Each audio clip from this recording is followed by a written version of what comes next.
just to tell you a little bit about what's happened in Congress over the last few years. And let me start by telling you about my involvement in all of this.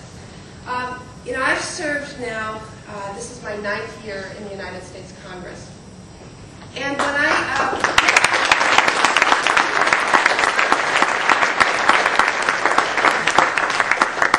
served 8 years of that time as a part of a Democratic minority party, the opposition party, as you will.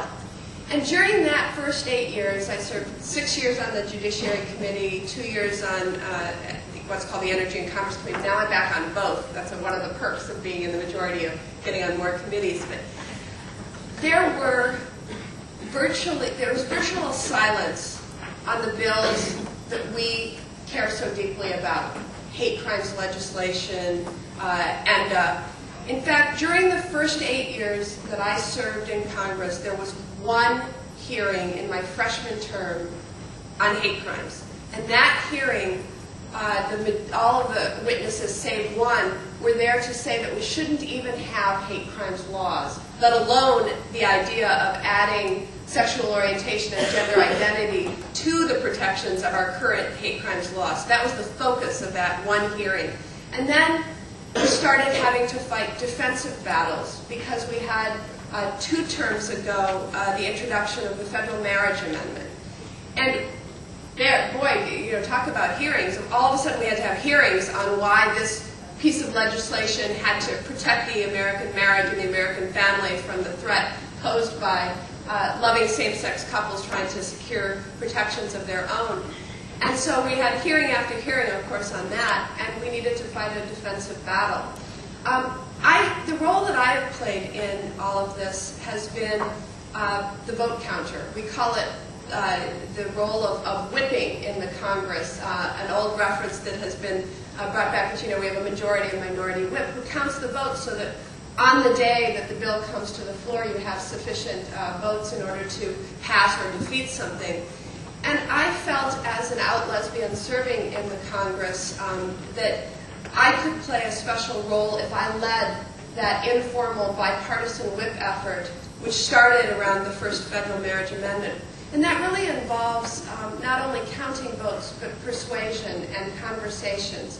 And so, along with about a dozen of my favorite pro-equality colleagues, we divided up members of Congress and had face-to-face conversation after conversation about why we needed their vote to defeat the Federal Marriage Amendment and what that sort of meant for them politically. And these were incredible conversations, one after another, if you can imagine.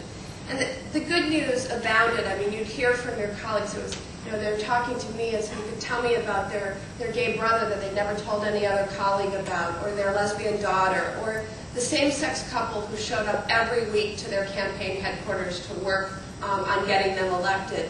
And it was really wonderful, and I actually think that some of my conversations were almost more like confessionals, where, oh, Tammy, I voted the wrong way on DOMA, and now's the time for me to make it up. And it was, you know, really a sort of great and meaningful exchange.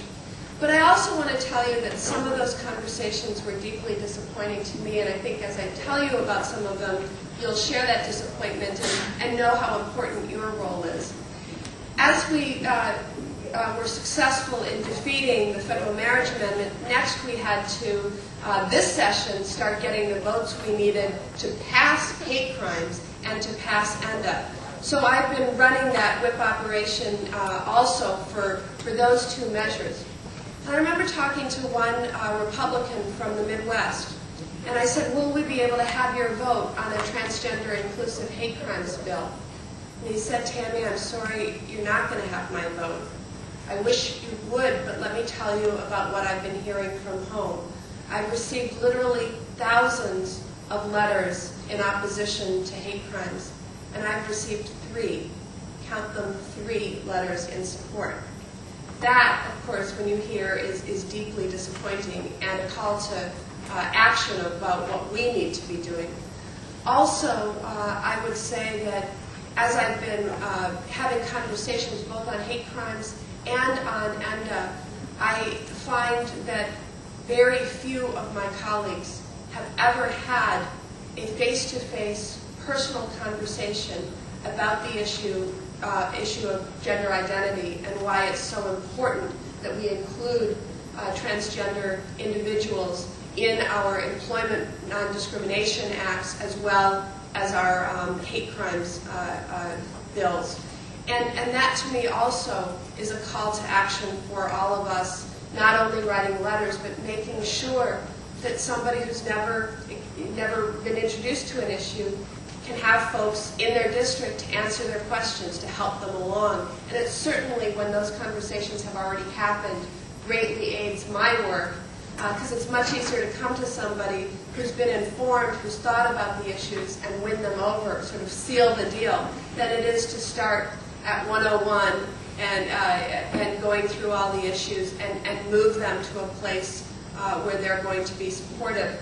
And I tell you all that story of my one-on-one, face-to-face, when my colleagues are in the captive audience of, in the middle of a rush of votes, that I can just pull them aside and say, can we talk for a little while? Because this is what we're dealing with. And this week in particular has been one of the most bittersweet of my entire time in the U.S. Congress. I tell you, I'm thrilled to be in the majority because we've gone from the defensive battles to moving forward legislation that has been bottled up in Congress for decades. And so this week we had an enormous celebration. Earlier this spring, the House passed a Transgender Inclusive Hate Crimes Act by an extraordinary, solid, bipartisan vote. On Thursday this week, the U.S. Senate did the same, and in face of a veto threat from this president, attached it to the Defense Authorization Bill, which we believe the president